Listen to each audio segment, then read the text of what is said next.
नमस्कार दोस्तों, PT booster series में आपका स्वागत है। आज हम लोग एंशियंट हिस्ट्री के अंतर्गत इंडस वैली सिविलाइजेशन सिंधु घाटी सभ्यता को देखेंगे। यह आपके आने वाले BPSC exam, BPSC TRE, BSSC और बीपीएसएससी तथा रेलवे एवं अन्य एग्जाम के लिए इम्पोर्टेंट रहेगा। हम लोग टॉपिक पे आते हैं। सिंधु घाटी सभ्यता, जिसे इंडस वैली सिविलाइजेशन, हड़प्पा सभ्यता भी कहा जाता है। हड़प्पा सभ्यता विश्व की प्राचीनतम सभ्यताओं में से एक थी और यह भारतीय उपमहाद्वीप के प्रथम नगरीय क्रांति अर्थात नगरीय सभ्यता को दर्शाती है। इसका पता सर्वप्रथम 1856 में कराची से लाहौर तक रेलवे लाइन बिछाने के क्रम में जॉन ब्रंटन को इसका पता चला और इससे संबंधित प्रथम अवशेष प्राप्त हुए।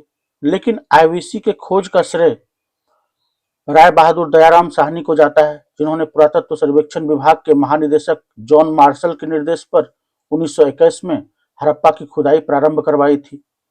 हड़प्पा सभ्यता आईवीसी को कांस्य युगीन सभ्यता या ब्रॉन्ज एज सिविलाइजेशन भी कहा जाता है, क्योंकि हड़प्पावासी ही सबसे पहले कांसे या कांस्य निर्माण के तकनीक की जानकारी प्राप्त की थी। कांसे को कॉपर और 12% टीन से मिलाकर बनाया जाता है। कांस्य युगीन सभ्यता होने के बावजूद हड़प्पा सभ्यता के लोग सबसे अधिक प्रयोग तांबे का करते थे। आईवीसी एक प्रो हिस्टोरिक फेज सिविलाइजेशन है, अर्थात आद्य ऐतिहासिक काल सभ्यता है, क्योंकि इस काल का लिखित साक्ष्य तो मौजूद है, लेकिन इसे अभी तक पढ़ा नहीं जा सका है। यह लिखित साक्ष्य चित्रलिपि के रूप में है। इस सभ्यता के विस्तार की बात करें तो यह लगभग त्रिभुजाकार क्षेत्र में फैला हुआ है। उत्तर में मांडा, दक्षिण में दैमाबाद महाराष्ट्र, पूरब में आलमगीरपुर यूपी और पश्चिम में सुतका गेंडोर बलूचिस्तान तक यह फैला हुआ है। सिंधु घाटी सभ्यता अपने अन्य समकालीन सभ्यता अर्थात मिस्र सभ्यता या सुमेरियन सभ्यता से अधिक विस्तृत क्षेत्र पर फैली हुई थी। कार्बन डेटिंग के द्वारा इसका काल निर्धारण होता है, तो कार्बन 14 पद्धति के द्वारा इसकी सर्वमान्य काल है 2300 ईस्वी पूर्व से 1700 ईस्वी पूर्व। इंपॉर्टेंट आईवीसी साइट्स को देखते हैं। इसमें हड़प्पा, मोहनजोदारो, चान्होदरो, धौलागिरी, सुतका गेंडोर, लोथल आदि आते हैं, जिसे हम एक एक करके देखेंगे। यहाँ एक पैक नोट देख लेते हैं कि पिग्गट के द्वारा हड़प्पा और मोहनजोदारो को एक विस्तृत साम्राज्य की जुड़वां राजधानी कहा गया है और हड़प्पा का जो पुरातात्विक खुदाई का प्रभारी थे वो सर जॉन मार्शल थे। अब आते हैं हम लोग एक एक करके आईवीसी साइट्स को देखते हैं। इसमें पहला साइट है हड़प्पा, जो पाकिस्तान के मोंटगोमरी जिला में है और रावी नदी के तट पर अवस्थित है। इसकी खोज 1921 में दयाराम साहनी द्वारा की गई थी। यहाँ से प्राप्त हुआ है 6 छोटा अन्नागार, समाधान जिसे कि R37 कहा जाता है, और लाल पत्थर निर्मित पुरुष के कमर का भाग। अगला साइट देखें हम लोग मोहनजोदारो या मोहनजोदड़ो लड़काना, पाकिस्तान के लड़काना जिले में अवस्थित है, सिंधु नदी के तट पर। 1922 में रखालदास बनर्जी द्वारा इसकी खोज की गई थी। यहाँ से विशाल स्नानागार, विशाल अन्नागार, कांसे की नर्तकी, 3 मुख वाले पशुपतिनाथ की प्रतिमा, कुबर वाले बैल की आकृति वाली मुहर जो विषभ मुद्रा में है, और दाढ़ी वाले साधु की मूर्ति प्राप्त हुई है। अगला देखें कोट दीजी, जो सिंध प्रांत में है और सिंधु नदी के तट पर अवस्थित है। चान्होदरो सिंध पाकिस्तान में है और सिंधु नदी के तट पर अवस्थित है। इसके खोजकर्ता गोपाल मजुमदार। यहाँ से प्राप्त हुआ है मनका का कारखाना, मोहर और गुड़िया का कारखाना। अगला साइट देखें हम लोग रोपर, जो पंजाब में अवस्थित है सतलज नदी के तट पर, और खोज करता हुए इसके वाईडी शर्मा। यहाँ से तांबे की कुल्हाड़ी प्राप्त हुई है। बनवाली, जो हरियाणा में अवस्थित है, यहाँ से मिट्टी का हल प्राप्त हुआ है। आगे देखें कालीबंगन, जो राजस्थान में अवस्थित है घग्गर नदी के तट पर, और इसे खोजकर्ता RS बिस्ट हुए। प्राप्त हुआ है यहाँ से जुता हुआ खेत का प्रमाण, नक्काशीदार ईंट, अग्निकुंड और लकड़ी के नालियों का प्रयोग होता था, इसका प्रमाण यहाँ से प्राप्त हुआ है। अगला साइट देखें हम लोग राखीगढ़ी, जो हरियाणा में अवस्थित है घग्गर नदी के तट पर। भारत के भीतर यह सबसे बड़ा आईवीसी साइट है, biggest IVC site in India. Rangpur जो गुजरात में अवस्थित है, खोज करता हुए इसके एस आर राव। यहाँ तीनों साक्ष्य प्राप्त होते हैं, प्री हड़प्पन फेज और पोस्ट हड़प्पन फेज, तीनों साक्ष्य यहाँ से प्राप्त होते हैं। यहाँ से जो प्राप्त हुआ है चावल का प्रमाण यहाँ से प्राप्त हुआ है। आगे देखें हम लोग आईवीसी साइट के रूप में लोथल जो गुजरात के भगवा नदी के तट पर अवस्थित है और खोज करता हुए इसके एस आर राव। प्राप्त हुआ है यहाँ से गोदीबारा बंदरगाह, हाथी दांत का पैमाना, मनके का कारखाना, अग्निकुंड और चावल का प्रमाण यहाँ से भी प्राप्त हुआ है। सुरकोतदा जो कच्छ क्षेत्र में, गुजरात के कच्छ क्षेत्र में अवस्थित है, खोज करता हुए इसके जेपी जोशी। प्राप्त हुआ है यहाँ से बंदरगाह और घोड़े की अस्थि प्राप्त हुई है। धौलावीरा गुजरात में अवस्थित है, खोज करता हुए इसके आर.एस. बिष्ट और यहाँ से प्राप्त हुआ है 10 चिन्ह वाला शिलालेख, जिससे कि पता चलता है यहाँ के लेखन शैली का। शैलकृत जलकुंड, उन्नत जल प्रबंधन व्यवस्था। सामान्य रूप से जो आईवीसी साइट होते थे वो 2 भागों में विभक्त होते थे, लेकिन यह एक मात्र शहर है जो 3 भागों में विभाजित है। कुछ पैक्ट नोट को देख लेते हैं, जैसे कि मनका का कारखाना लोथल और चानुद्रो से प्राप्त हुआ, चावल का प्रमाण रंगपुर और लोथल से, बंदरगाह लोथल और सुरकोतदा में, अग्निकुंड लोथल और कालीबंगन से प्राप्त हुआ है। हड़प्पा सभ्यता के उद्गम से संबंधित सिद्धांत की बात करें तो इससे कुछ संबंधित कुछ सिद्धांत महत्वपूर्ण है, जैसे कि रखालदास बनर्जी द्वारा बताया गया कि इस सभ्यता का उद्गम द्राविड़ों द्वारा हुआ। यह लिपि और धार्मिक क्रियाकलापों के आधार पर इन्होंने ऐसा बताया। लक्ष्मण स्वरूप के द्वारा बताया गया कि यह आर्यों द्वारा स्थापित सभ्यता थी, क्योंकि ऋग्वेद में इस क्षेत्र के प्रमुख नदियों का उल्लेख किया गया है, जबकि व्हीलर और गार्डन चाइल्ड जैसे विद्वान कहते हैं कि इसका जो उद्गम हुआ वो मेसोपोटामिया सुमेरिया सभ्यता से हुआ, क्योंकि यह सर्वप्रथम सभ्यता का जन्म मेसोपोटामिया सुमेर में ही हुआ था। कुछ विद्वान क्रमिक विकास के सिद्धांत की बात करते हैं, जिसमें कि 2 प्रकार का सिद्धांत आता है।